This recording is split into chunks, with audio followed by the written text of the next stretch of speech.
சங்கினா என்னன்னு தெரியுமா உங்களுக்கு? சகத்தோழன், நண்பன் அர்த்தம்.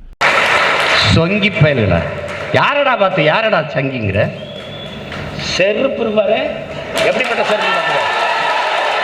டே சீமான், நீ உண்மையிலேயே சோத்துல உப்பு போட்டு திங்கிறதா இருந்தா, நீ சோத்துல உப்பு போட்டு திங்கலன்னு அதை விட்டுருவோம். நீ உண்மையிலேயே சோறு தான் திங்கிறவனா இருந்தா, நீயே உன் காலில் கிடக்கிற செருப்பு எடுத்து நல்லா சாணியில முக்கி சப்பு சப்பு சப்புன்னு 2 பக்கமா அடிச்சுக்க. ஐயா ஒரு அப்பாயின்மெண்ட் கொடுங்க ஐயா அப்படின்னு ரஜினியிடம் கெஞ்சி தன்னுடைய புரோக்கரான ரவீந்திரன் துரைசாமி மூலமாக இந்த சந்திப்பை ஏற்பாடு செய்திருக்கிறார்கள். சீமான் போன உடனே சாப்பிட்டு வேலையை ஆரம்பிச்சுட்டான்.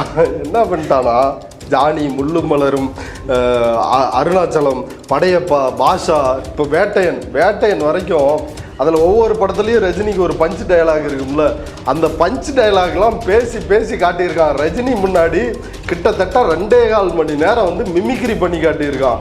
அரசியலை கண்டு தலை தெறிக்க ஓடி போன ஒரு ஓடுகாலி ரஜினி நல்ல கண்ணோட காலு கட்டவரல் மயிருக்கு ஆவானாடா. எதுக்குடா மயிராண்டி நீ நல்ல கண்ணுவை பார்க்காம போய் ரஜினியை பார்த்துருக்கிற? பேட்டியில ரவீந்திரன் துரைசாமி சொல்றாரு, ஆசி வாங்கினாருன்னு அதை அழுத்தி சொல்றாரு. எனக்கு புரியவே இல்லை. வாழ்த்துன்னா அது புரியுது, வாயால வாழ்த்துறது, நல்லா இருன்னு சொல்றது அது புரியுது. ஆசி வாங்குறதுனா என்ன? காலில் கண்டிப்பா விழுந்திருப்பான். விஜய் என்ன கழட்டி விட்டான் சார், ப்ளீஸ் சார், நீங்களாவது ஏதாவது மேல் இடத்துல 8% ஓட்டு வச்சிருக்கேன் சார், நாக்பூர்ல பேசி ஒரு அமௌண்ட்டை வாங்கி கொடுங்க சார், 26 எலெக்ஷன் இருக்கு சார், இவ்வளவுதான். அவன் பாடி லாங்குவேஜை பார்த்தீங்களா? ரஜினி கை போட்டோன்னா ஐயா அப்படின்னு அந்த அடிமையினுடைய மனோநிலையில் கூனி குறுகி நிற்கிறான் சீமான். ரஜினிகாந்த் அவர்கள் ஒரு அன்புல எவ்வளவு ஒரு மனிதநேயவாதியா இருந்திருந்தா தன் படத்தை பாராட்டிய சீமான் அவர்களை நான் சந்திக்கணும் அப்படின்னு அவர் விரும்பியிருக்காரு. தன்னோட பிறந்த நாளைக்கு அண்ணன் ரஜினிகாந்தை பார்த்து ஆசி வாங்கணும், பெரியவருங்கிற முறையில் ஆசி வாங்கணும்னு அண்ணன் சீமான் நினைச்சாரு. கூடவே போன ரவீந்திரன் துரைசாமி சீமான் தான் ஆசி வாங்கணும்னு கேட்டான், அதனால நான் தான் ஏற்பாடு பண்ணேன்னு அந்த ஆளு பேட்டி கொடுக்குறாப்புல. ஆனா இந்த மாமா பைய கொஞ்சம் கூட வெக்கமே இல்லாம ரஜினி எங்க அண்ணனை நேரில் பார்த்து நன்றி தெரிவிக்க விரும்பினார் அப்படின்னு மாமா பையில உனக்கு சூடு சொரணே இல்லையாடா, உனக்கு வெக்கமே இல்லையாடா, இந்த பொழப்புக்கு நீ அக்கல்ல ஒரு பைய வச்சுக்கிட்டு பஸ் ஸ்டாண்டா போய் நில்றான் மானங்கட்ட நாய. இது பரவாயில்ல, இந்த மாமா பையன் இன்னைக்கு ரஜினியை சொல்றான்ல, சிறந்த மனிதநேயவாதி, நன்றி தெரிவிக்கிறீங்க கூப்பிட்டாரு அப்படின்னு. இந்த மனிதநேயவாதியை பத்தி மாமா பையன் என்ன தெரியுங்களா சொல்றா? இந்த முண்ட வெண்ட கலப்ப ரஜினிகாந்த் தெரியுமா?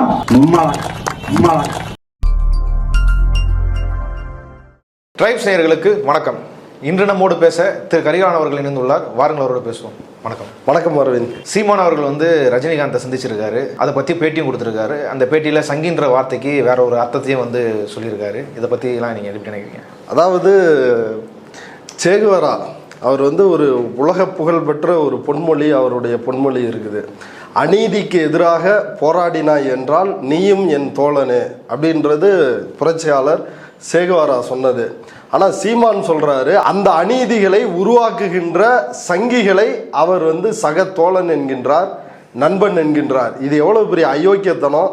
இதுக்கு சீமானை செருப்பாலே அடிக்கணும். சங்கினா சக தோழன் அர்த்தமா, நண்பன் அர்த்தமா? இந்த நாட்டினுடைய இறையாண்மையை, ஜனநாயகத்தை அழித்து ஒழிக்கக்கூடிய கூட்டம் தான் சங்கி கூட்டம். சங்கின்றது உண்மையில் தமிழ்நாட்டிலும் சரி இந்திய அளவிலும் சங்கினாலே அது கெட்ட வார்த்தை. ஒரு இழிவான மனித குலத்திற்கே விரோதமான இந்த ஜந்துக்களான RSS பாஜக கும்பலை குறிப்பதற்காக ஒரு ட்ரோல் வார்த்தை தான் சங்கின்றது. அந்த வார்த்தைக்கு சக நண்பன், சக தோழன் அப்படின்லாம் ஒருத்தன் விளக்கம் கொடுப்பானா அவன் எவ்வளவு பெரிய அயோக்கிய பயலாக, திருட்டு பயலாக இருப்பான். சங்கினா என்னன்னு தெரியுமா உங்களுக்கு? சகத்தோழன், நண்பன் அர்த்தம். சொங்கி பயலுல யாரடா பார்த்து யாரடா சங்கிங்கிற? செருப்பு பாரு, எப்படிப்பட்ட செருப்பு பார்க்குற? ஜனநாயகவாதியாக என்னை இருக்கும்படி நீங்கள் பார்த்துக் கொள்ள வேண்டியது உங்க பொறுப்பு. ஒன்ஸ் அப்பான் ஏ டைம் ஒரு மேடையில் சீமான் பேசுறாரு, சொங்கி பசங்களா, யாரை பார்த்துடா சங்கின்னு சொல்றீங்க, யாரா இங்க சங்கி, என்ன சங்கின்னு சொன்னா அப்படின்னு குனிஞ்சு காலில் இருந்த செருப்பை தூக்கி காட்டி செருப்பால அடிச்சிருவேன் அப்படின்னு சீமான் அன்றைக்கு சொன்னார். ஆனால் இன்றைக்கு சீமான் சொல்றாரு சங்கினா சக தோழன் அர்த்தம், சங்கினா நண்பன் என்று அர்த்தம் அப்படின்னு சொல்றான். டே சீமான், நீ உண்மையிலேயே சோத்துல உப்பு போட்டு திங்கிறதா இருந்தா, நீ சோத்துல உப்பு போட்டு திங்கலன்னு வைய, அதை விட்டுருவோம். நீ உண்மையிலேயே சோறு தான் திங்கிறவனா இருந்தா நீயே உன் காலில் கிடக்கிற செருப்பு எடுத்து நல்லா சாணியில முக்கி சப்பு சப்பு சப்புன்னு 2 பக்கமா அடிச்சுக்க. இதை தவிர இந்த வியாதியை குணப்படுத்த வேறு எந்த மருந்தும் இல்லை. அதாவது ரஜினியோட மகள் லால் சலாம் அப்படின்ற திரைப்படம் வெளியாகுது, ரஜினியோட படம். அந்த இசை வெளியீட்டு விழான்னு நினைக்கிறேன். அந்த இசை வெளியீட்டு விழாவில் பேசுகிறாங்க, எங்கள் அப்பாவை வந்து எல்லாரும் சங்கின்றாங்க, எனக்கு ரொம்ப வருத்தமாக இருக்குது, எங்கள் அப்பா சங்கி இல்லை அப்படின்னு அந்த அம்மா மேடையிலே ஒப்பாரி வச்சாங்க.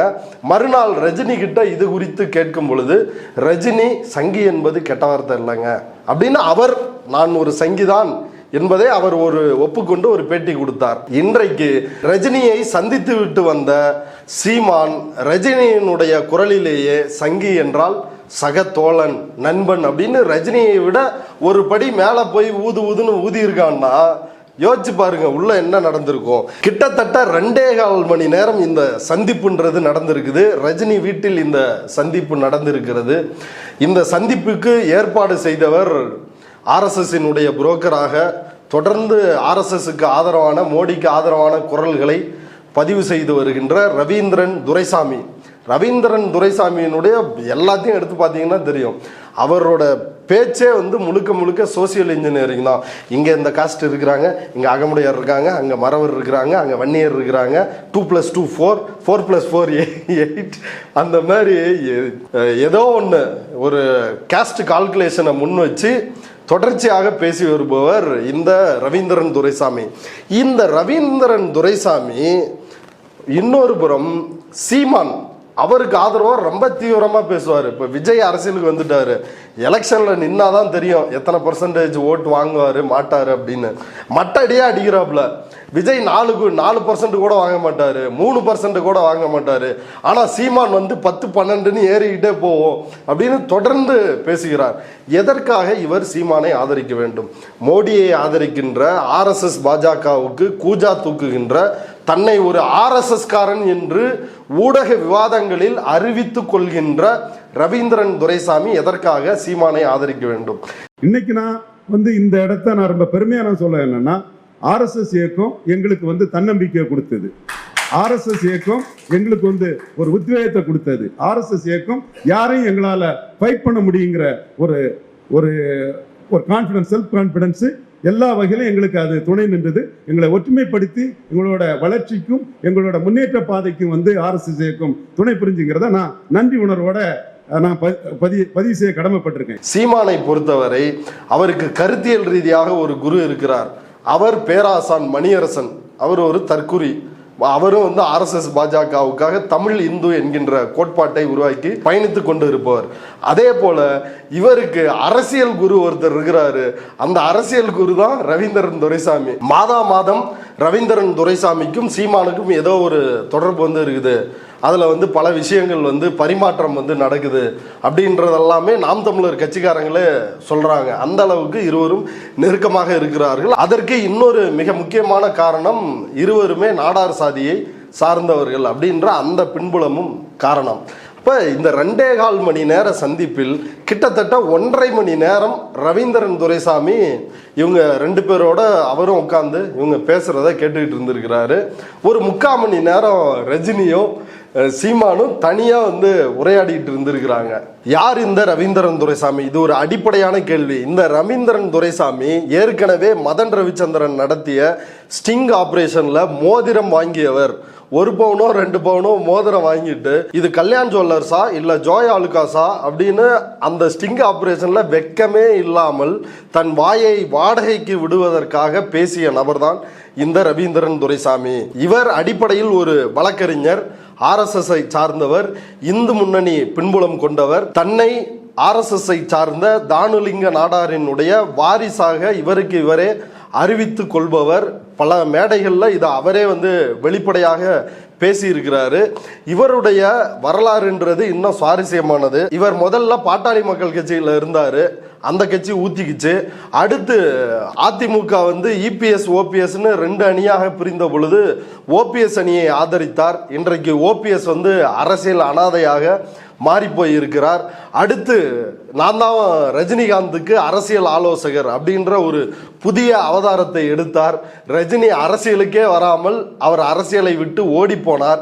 இன்றைக்கு இறுதியாக சீமானினுடைய அரசியல் ஆலோசகராக தொடர்ச்சியாக செயல்பட்டு வருகிறார் இந்த ஆர்எஸ்எஸ் புரோக்கர். சீமானினுடைய அரசியலும் தற்பொழுது முட்டுச்சந்துக்கு வந்திருக்கிறது. விரைவில் சீமானினுடைய அரசியல் பயணத்திற்கு ரவீந்திரன் துரைசாமியே முடிவுரை எழுத போகிறார்.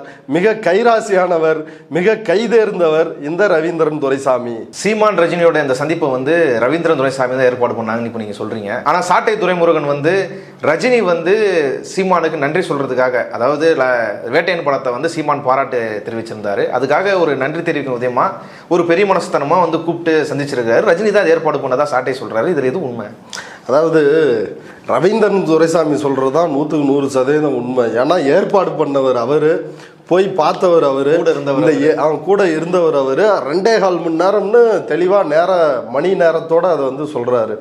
அதாவது சாட்டை வந்து என்ன சொல்றான்னா, இந்த வேட்டையன் படம் வந்து ஃபேக் என்கவுண்டர் இப்படி பல விஷயங்களுக்கு எதிராக பேசிருச்சு, அதுக்கு எங்க அண்ணன் வந்து உள்ளன்போட நன்றி தெரிவித்தார். அப்படி நன்றி தெரிவித்ததுனால ரஜினி என்கின்ற மனிதநேயவாதி, எப்படி ரஜினி என்கின்ற மனிதநேயவாதி எங்க அண்ணனை நேரில் அழைத்து நன்றி தெரிவிக்க வேண்டும் என்று சொன்னார். ரஜினிகாந்த் அவர்கள் அவருடைய தனிப்பட்ட ஒரு அன்புல எவ்வளோ ஒரு மனிதநேயவாதியாக இருந்திருந்தா தன் படத்தை பாராட்டிய சீமான் அவர்களை நான் சந்திக்கணும் அப்படின்னு அவர் விரும்பியிருக்காரு. இவன் வந்து ட்விட்டரில் போட்ட ஒரு வாழ்த்துக்கு ரஜினி வந்து ஃபோன் பண்ணி பேசினாருன்னா ஒரு நம்பர் அளவுக்கு இருக்கும். ரஜினியே ஃபோன் பண்ணி வாங்க எங்க வீட்டுக்கு உங்களை சந்திக்கணும் அப்படின்னு கதை விடுறான். ஆனா ரவீந்திரன் துரைசாமி தெளிவா சொல்லிட்டாரு, ஒரு பெரியவர் 45 ஆண்டு காலம் உச்ச நட்சத்திரமாக சூப்பர் ஸ்டாராக இருப்பவர், அவரிடம் என்னுடைய பிறந்த நாள்ல நான் ஆசி வாங்கணும் அப்படின்னு சீமான் தான் கேட்டிருக்கான். சீமான் கேட்டதனால் ஆர்எஸ்எஸ் புரோக்கரான ரவீந்திரன் துரைசாமி இந்த ஏற்பாட்டை செய்து கொடுத்திருக்கின்றார். தன்னோட பிறந்த நாளைக்கு வந்து அண்ணன் ரஜினிகாந்தை பார்த்து ஆசி வாங்கணும், இந்திய திரையுலகில் யாரும் செய்யாத ஒரு சாதனை செய்யக்கூடியவர், அதை மதித்து அவர்கிட்ட பெரியவருங்கிற முறையில் ஆசி வாங்கணும்னு அண்ணன் சீமான் நினைச்சாரு. ரவீந்திரன் துரைசாமி ஏன் புரோக்கர் என்று சொல்கிறோம் என்றால், அவரே வந்து இன்னைக்கு மாதேஷ்ட ஒரு பேட்டி கொடுத்திருக்கிறார். அதுல தெளிவா சொல்லிருக்கிறார், ரஜினியை வந்து 2021 தேர்தலில் வந்து எப்படி அவரும் டிஸ்கஸ் பண்ணாங்க, 2024 மகாராஷ்டிராவில் பிஜேபி வீக்கா இருக்கு, நீங்க வந்து பிரச்சாரம் பண்ணணும் அப்படின்னு நான் போய் ரஜினியை கூப்பிட்டேன், ரஜினி மறுத்துட்டார் அப்படின்னு தான் எப்படியெல்லாம் புரோக்கர் வேலை பார்த்தேன் என்பதை அவரே ஒப்புதல் வாக்கு மூலமாக கொடுத்திருக்கின்றார். அப்படி ஒரு புரோக்கர் தான் இந்த ரவீந்திரன் துரைசாமி. ஆக மொத்தத்தில் இந்த சந்திப்பு அப்படின்றது எப்படி நடந்திருக்குன்னா, சீமானே கெஞ்சி ஐயா ஒரு அப்பாயின்மெண்ட் கொடுங்க ஐயா அப்படின்னு ரஜினியிடம் கெஞ்சி தன்னுடைய புரோக்கரான ரவீந்திரன் துரைசாமி மூலமாக இந்த சந்திப்பை ஏற்பாடு செய்திருக்கிறார்கள் அப்படின்றதா இதில் புரிஞ்சுக்க வேண்டிய விஷயம். ஆனால் சீமான் கடந்த காலத்தில் ரஜினியை எப்படியெல்லாம் பேசினார், நீ ஒரு மராட்டியன், நீ ஒரு கன்னடன், இங்க வந்து எங்க ரத்தத்துல பிறந்தவன் தான் இங்க ஆளணும் அப்படின்னு வாய்களையே பேசினாரு. இதனுடைய உச்சபட்சமா சீமான் வந்து ஒன்று சொன்னாரு. என்ன சொன்னாருன்னா, எங்க வெற்றிடம் இருக்குதுன்றீங்க, சுடுகாட்டில் தான் வெற்றிடம் இருக்குது, ரஜினி போய் அங்க படுத்துக்கிட்டோம் அப்படின்லாம் நல்ல டைலாக்லாம் அடிச்சாப்புல. இது பரவாயில்ல, இந்த மாமா பையன் இன்னைக்கு வந்து ரஜினியை சொல்றான்ல சிறந்த மனிதநேயவாதி, நன்றி தெரிவிக்கிறீங்க கூப்பிட்டாரு அப்படின்னு. இந்த மனிதநேயவாதியை பத்தி மாமா பையன் என்ன தெரியுங்களா சொல்றா, சொல்றதுக்கே வாய் கூசுது, மொத்தா கொம்மா அப்படின்னு. இதெல்லாம் அவன் பயன்படுத்திய நாகரிகமான வார்த்தை பொது மேடையில். ஆமா, பொது மேடையில் இதெல்லாம் வந்து நம்மளுடைய நேயர்களுடைய பொதுநலன் கருதி இந்த நாகரிகமான வார்த்தைகளை மட்டும் சொல்றோம். அப்ப அவன் முழுசா என்னென்ன பயன்படுத்தி இருப்பான்றத இந்த வீடியோவிலேயே அந்த இணைப்பையும் கொடுத்து விடுங்கள், பார்த்து தெரிந்து கொள்ளட்டும். இந்த முந்த வெண்ட கலப்ப ரஜினிகாந்த் தெரியுமா? சொல்லு, ஏதாவது தெரியுமா சொல்லு, ஏதாவது எழுதணும். உன்னையெல்லாம் உங்க ஆத்தா கன்னிப்பால் ஊத்து கொண்டிருந்தா இந்த நிலைமை வந்துட்டாரா உங்க ஆத்தா? சங்க அடிச்சு போட்டுவோம். சங்க என்ன மராட்டிய மண்ண பிழைச்ச பிரதேச நாய், கர்நாடகாவில் பிறந்த நாய் தமிழ்நாட்டில் வந்துகிட்டு ஒரு தமிழனை கைது செய்யணும், கட்சியை தடை பண்ணணும், மொத்த சங்கத்து விடுவோம். இவர்கள் மண்டியிடாத மானம், வீழ்ந்து விடாத வீரம், நாங்கள் தான் வந்து ராஜராஜ சோழனின் வாரிசுகள் அப்படின்னு வாய்களையே பேசுவார்கள். ஆனால் போய் யாரிடம் இப்படி பேசுகிறாங்களோ அவர்கள் காலிலேயே விழுந்து அவர்களுடைய காலை கழுவி குடிக்கின்ற ஒரு இழிவான ஜென்மங்கள் தான் இந்த சாட்டை துரைமுருகனும் சீமானும் அப்படின்றது மீண்டும் ஒரு முறை இந்த விஷயத்தில் உறுதியாகிருக்குது. என்னென்ன பேசியிருக்க, நீ தமிழன் தான் தமிழ்நாட்டை ஆளணும், நீ ஒரு மராட்டியன், நீ ஒரு கன்னடன், உனக்கு இங்கே என்னடா வேலை அப்படின்னு எவ்வளவு பேசுனீங்க. பேசிட்டு இன்றைக்கு போய் அதே காலில் விழுறீங்கன்னா எதற்காக காலில் விழுவுறீங்க அப்படின்றது ஒரு கேள்வி இருக்குல்ல. ஏன் இப்போ அவரோட பிறந்த நாளுக்கு ரஜினியை சந்தித்து ஒரு வாழ்த்து வாங்கணும்னு நினைக்கிறாரு? பல தலைவர்கள் இருக்கிறாங்க, அவருக்கே வந்து சித்தப்பா எடப்பாடி இருக்காரு, இந்த மாதிரி பல பேர் இருக்கிறாங்க. ஏன் ரஜினியை சந்தித்து ஒரு ஆசீர்வாதம் வாங்கணும்னு நினைக்கிறேன்? ஆமாம், இல்லை அந்த பேட்டியில் ரவீந்திரன் துரைசாமி சொல்கிறாரு, போய் ஃபஸ்ட்டு உணவு கொடுத்தாங்க, சாப்பிட்டாங்க, அடுத்து 2.25 மணி நேரம் வந்து பேசியிருக்கிறாங்க, அதுக்கு பிறகு ஆசி வாங்கினாருன்னு அதை அழுத்தி சொல்கிறாரு. எனக்கு புரியவே இல்லை. வாழ்த்துன்னா அது புரியுது, வாயால் வாழ்த்துறது, நல்லா இருன்னு சொல்கிறது அது புரியுது. ஆசி வாங்குறதுனா என்ன, காலில் கண்டிப்பாக விழுந்திருப்பான். அதனால தான் இவர் வந்து தெளிவாக சொல்கிறாப்புல ஆசி வாங்கினாருன்னு. இப்போ காலில் விழுந்து ரஜினியை கும்பிட்டு இருக்கின்றான் சைமன் செபாஸ்டின். எதுக்காக கும்பிட்டுருக்கான் அப்படின்னா, விஜயும் இவனும் வந்து ஈசிஆர் கடற்கரையில் ஒரு லாங் டிரைவ் போனாங்க. அந்த லாங் டிரைவில் வந்து கூட்டணியே உருவாயிருச்சு அப்படின்னு சீமான் கனவு கண்டான்.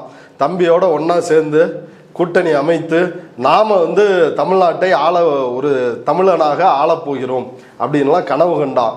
தம்பி வந்து என்ன பண்ணிட்டாப்புலாம் கழட்டி விட்டாப்புல. விஜயும் RSS-ஆல் இயக்கப்படுகின்றார், சீமானும் RSS-ஆல் இயக்கப்படுகிறார்கள். ஆனால் விஜய்க்கு என்னன்னா, இந்த சில்லறையை கூட வச்சுட்டு இருந்தா மேடையிலே நாளைக்கு வாடா போடா தம்பின்னு தன்னை கேவலமாக பேசி விடுவான். இவன்லாம் வைக்கிற இடத்துல இந்த நாயை வைத்தால்தான் நமக்கு நம்முடைய இமேஜுக்கு டேமேஜ் ஆகாது அப்படின்னு விஜய் இவன் கூட சேர முடியாதுன்னு ஓரமாக கழட்டி விட்டாப்புல. ரெண்டாவது, விஜயினுடைய ரசிகர்கள் தான் நாம் தமிழர் தம்பிகள். அதனால நம்ம ஆட்டோமேட்டிக்காக கட்சி ஆரம்பித்தா அங்கே ஈசல் மாதிரி இருக்கிறவங்களாம் இங்கே வந்து குவிஞ்சிருவான் அப்படின்றதுனால விஜய் அப்படி ஒரு முடிவெடுத்து நகர ரொம்ப கடுப்பாயிட்டார் சீமான். 2 பேரும் ஒரே இடத்துல பொட்டி வாங்குறோம், அவன் என்னை சேர்த்துக்க மாட்டேன்னு கழட்டி விட்டுட்டான். ஒரு புறம் நீங்கள் ஏற்கனவே காக்கா கழுகுன்னு ஒரு கதைலாம் சொல்லி அவனை அட்டாக் பண்ண, அவன் பதிலுக்கு உங்களை வந்து காக்கா கழுகு கதையை சொல்லி அட்டாக் பண்ண, உங்கள் 2 பேருக்குள்ள முரண்பாடு இருக்குது அப்படின்ற அந்த முரண்பாட்டின் காரணமாக எதிரிக்கு எதிரி நண்பன் என்ற ஃபார்முலாவின் அடிப்படையில் போய் ரஜினியோட காலில் விழுந்திருக்கான். இப்போ எனக்கு ஒன்றுமே புரியல, ரஜினியோட ரசிகர்கள்லாம் பூத்துக்கு ஓட்டு போட வர்ற நிலைமையில இருக்கிறாங்களா, இல்லை அவங்களாம் எத்தனை வயசாயிருச்சுன்னே தெரியல. அந்த ஓட்டெல்லாம் என்ன இவனுக்கு வரப்போகுதா? நம்பர் 1. ரெண்டாவது, ரஜினியே அரசியலை விட்டு ஓடி போனவர். ரஜினி அரசியலை பார்த்து பயந்துட்டாப்புல, வந்தா நைய புடைச்சிருப்பாங்க தமிழ்நாட்டில். ரஜினின்னு இல்லை, ரஜினி வந்திருந்தா அன்னைக்கே விஜய்க்கும் தெரிஞ்சிருக்கும் இந்த அரசியல் வந்து தமிழ்நாட்டில் எடுபடாது அப்படின்னு.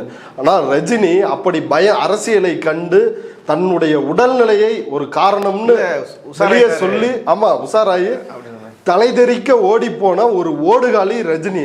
அந்த ஓடுகாலியிடம் போய் அடைக்கலம் தேடி இருக்கிறார் இன்றைக்கு அரசியல் அனாதையாக மாற்றப்பட்டுள்ள சீமான். ஆனால் உண்மையில் இதனால் எந்த பலனாவது இருக்க போகுதானா? ஒன்றும் கிடையாது. போயிருப்பாப்புல, அங்கேயும் வந்து ஐயா திரள் நிதி ஏதாவது கொடுங்கன்னு கேட்டிருப்பான்.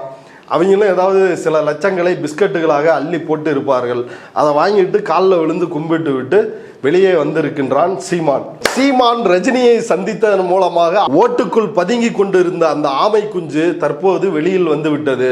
திரைமறைவில் RSS பாஜக சங் பரிவார கும்பலோடு தொடர்பு வைத்துக் கொண்டு தமிழ்நாட்டில் தமிழ் இந்துத்துவாவை தமிழ் தேசியம் என்ற பெயரில் பேசி வந்த சீமான் இன்றைக்கு வெளிப்படையாக அம்மனமாக எலும்பு துண்டுக்கு வாலாட்டி கொண்டு போய் ரஜினியை பார்க்க போயிருக்கின்றார். இந்த சந்திப்பிற்கு RSS புரோக்கரான ரவீந்திரன் துரைசாமி ஏற்பாடு செய்திருக்கிறார். நான் சீமானை பார்த்து கேட்கிறேன், வயசுல பெரியவர், 45 வருஷம் சூப்பர் ஸ்டாரா இருந்துட்டாரு, அவரு வந்து எனக்கு ஆசீர்வாதம் தரணும் அப்படின்னு நீ ரவீந்திரன் துரைசாமியிடம் சொல்லி ரஜினி கிட்ட அப்பாயின்மெண்ட் வாங்கிருக்கிறிய. ரஜினி வந்து நல்ல கண்ணோட காலு கட்டவரல் மயிருக்கு ஆவானாடா? எதுக்குடா மயிராண்டி நீ நல்ல கண்ணுவை பார்க்காம போய் ரஜினியை பார்த்துருக்கிற? ரஜினி என்ன தமிழரா? ரஜினி தமிழனுக்காக போராடி இருக்கிறாரா? தூத்துக்குடியில் ஸ்டெர்லைட்டில் துப்பாக்கி சூடு நடத்தி அப்பாவி பொதுமக்களை கொன்னு போட்டாங்க. அந்த போராட்டத்தை கொச்சப்படுத்தினான். அந்த போராட்டத்தில் சமூக விரோதிகள் இருந்தார்கள் என்று அன்றைக்கு RSS பாஜக குரலாக கூவியவன் தான் இந்த ரஜினி. இந்த ரஜினி என்ன நீ தனிப்பட்ட உறவு, உனக்கு தனிப்பட்ட உறவுலாம் ஒரு வெங்காயமும் கிடையாது. இது கள்ள உறவு. ஆர்எஸ்எஸ்க்கும் நாம் தமிழர் கட்சிக்கும் இடையே இருக்கின்ற கள்ள உறவு. அந்த கள்ள உறவை இன்றைக்கு வெளிப்படையாக அறிவித்திருக்கின்றார் சீமான். இந்த ஆமை குஞ்சியின் கள்ள உறவை தமிழ்நாட்டு மக்கள் நல்லா உலக்கையாலே போட்டு இடிச்சு நசுக்குவாங்கன்றதுதான் என்னுடைய கருத்து. சீமான் அவர்களும் ரஜினியை கிட்டத்தட்ட 2.25 மணி நேரம் உரையாடந்தா ரவீந்திர துரைசாமி சொல்லியிருக்காரு. 2.25 மணி நேரம் என்ன பேசியிருப்பாங்க, என்ன நடந்தது அவங்களுக்குள்ள? அதாவது 2.25 மணி நேரம் இந்த சந்தானம் உதயநிதி காமெடி வந்து பார்த்துருப்பீங்க.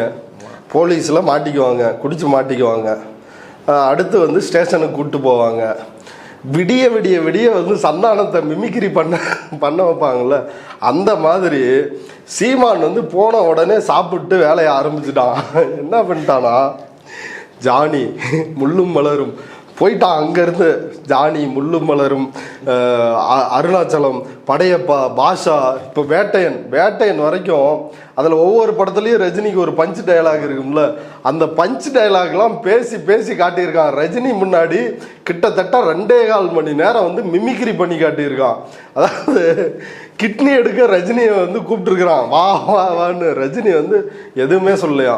ரவீந்திரன் அவருடைய வார்த்தைகளை சொல்கிறாரு, ஹீஸ் அ குட் லிசனர் அப்படின்னு இந்த வார்த்தையை தொடர்ந்து பயன்படுத்துகிறார். அப்படின்னா என்ன அர்த்தம், இவன் தனியாக மிமிக்ரி பண்ணிக்கிட்டு இருக்கான், ரஜினி அமைதியாக உட்காந்து பார்த்துக்கிட்டு இருந்திருக்கிறாப்புல, எதுவும் கமிட் ஆகிடக்கூடாது அப்படின்றதுனால. அப்புறம் விஜய் அரசியலுக்கு வந்தது குறித்தும் பேசியிருக்கிறார்கள்.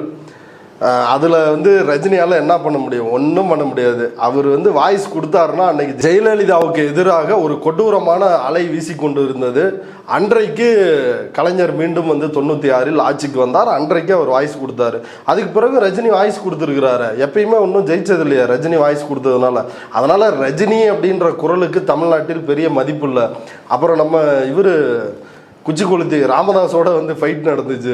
அந்த ஃபைட்டில் கூட ரஜினி ஜெயிக்கலை, ராமதாஸ் தான் வந்து அதுலேயும் ஜெயிச்சாப்புல. அப்படி எல்லாவற்றிலும் அரசியலை பொறுத்தவரை ரஜினினாலே அது ஒரு 0 தான்.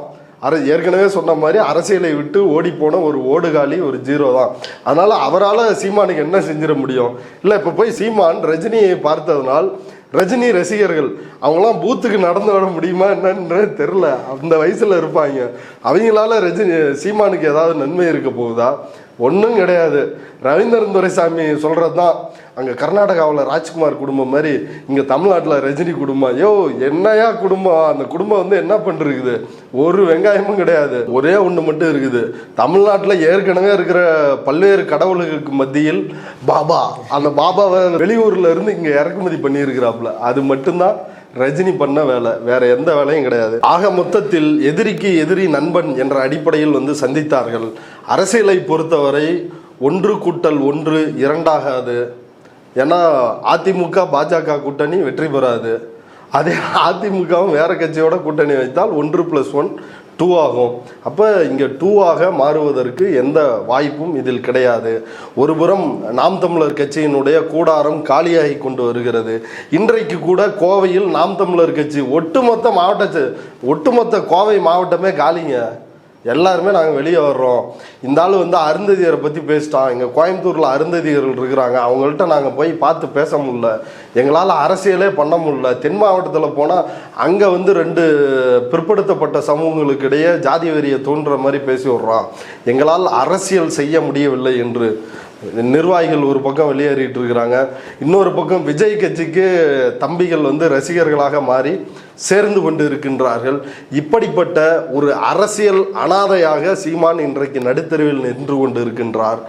அப்போ இதிலிருந்து தன்னை மீட்டு கொள்வதற்காக, தம்பிகளை நம்ப வைப்பதற்காக, தன்னுடைய இமேஜை தூக்கி பிடிப்பதற்காக தனது புரோக்கர் ரவீந்திரன் துரைசாமியின் மூலமாக இந்த வேலையை செய்திருக்கிறார். இது ஒன்றும் சீமானுக்கு எந்த பலனையும் தரப்போவதில்லை. இந்த மானங்கட்ட மாமா பைய கூடவே போன ரவீந்திரன் துரைசாமி சீமான் தான் ஆசி வாங்கணும்னு கேட்டான், அதனால நான் தான் ஏற்பாடு பண்ணேன்னு அந்த ஆளு பேட்டி கொடுக்குறாப்புல.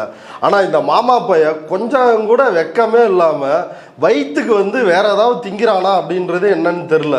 எல்லாத்துலேயும் வந்து மூத்திர டெஸ்ட் எடுத்து பார்க்குறவன் தான் இந்த மாமா பைய. குச்சமே இல்லாமல் சொல்கிறான், ரஜினி ஒரு மனிதநேயவாதி, அவர் வந்து எங்க அண்ணன் வேட்டையன் படத்தை பார்த்து விட்டு ரஜினியை பாராட்டியதால் ரஜினி எங்க அண்ணனை நேரில் பார்த்து நன்றி தெரிவிக்க விரும்பினார் அப்படின்னு. மாமா பையில உனக்கு சூடு சொரணே இல்லையாடா, உனக்கு வெக்கமே இல்லையாடா, இந்த பொழப்புக்கு நீ அக்கல்ல ஒரு பைய வச்சுக்கிட்டு பஸ் ஸ்டாண்டா போய் நில்றான் மானங்கெட்ட நாய. இல்ல இப்ப ரஜினியே கூப்பிட்டு பாக்குற அளவுக்கு இவன் என்ன பெரிய இயக்குனர் இமயமா, இல்லை இவன் என்ன தமிழ்நாட்டு அரசியலில் ஏதாவது டெபாசிட் எங்கேயாவது வாங்கியிருக்கிறானா, ஒரு கவுன்சிலராக ஆகிறது கூட துப்பு இல்லை. இவனை கூப்பிட்டு ரஜினி எதுக்காக சந்திக்கணும்? இவன் ஏதோ அப்பாயின்மெண்ட் கொடுத்த மாதிரி ரஜினிக்கு இவனுங்க வந்து பேசிகிட்டு இருக்கானுங்க. அவன் பாடி லாங்குவேஜை பார்த்தீங்களா? ரஜினி கை போட்டோன்னு ஐயா அப்படின்னு அந்த அடிமையினுடைய மனோநிலையில் கூனி குறுகி நிற்கிறான் சீமான். ஒரே ஒரு விஷயம்தான், விஜய் என்னை வந்து கழட்டி விட்டான் சார், ப்ளீஸ் சார் நீங்களாவது ஏதாவது மேல் இடத்துல 8% ஓட்டு வச்சிருக்கேன் சார், நாக்பூரில் பேசி ஒரு அமௌண்ட்டை வாங்கி கொடுங்க சார், 26 எலெக்ஷன் இருக்கு சார், இவ்வளோதான். வேற அந்த கூனி குறுகி ஒரு நாக்பூர் அடிமை இது நாள் வரைக்கும் ரூமை கதவை சாத்திக்கிட்டு காலில் விழுந்துகிட்டு இருந்தான். இன்னைக்கு வெளிப்படையாக வந்து கூனி குறுகிட்டு இருக்கான். அடுத்து ரஜினி வந்து யோகி ஆதித்யநாத் காலில் விழுந்தான்ல, அந்த மாதிரி இவனும் வந்து காலில் விழுற போட்டோக்கள் விரைவில் வெளிவரும். இவ்வளவு நேரம் இந்த செய்தி குறித்து உங்கள் கருத்துக்களை பகிர்ந்து கொண்டதுக்கு நன்றி. நன்றி.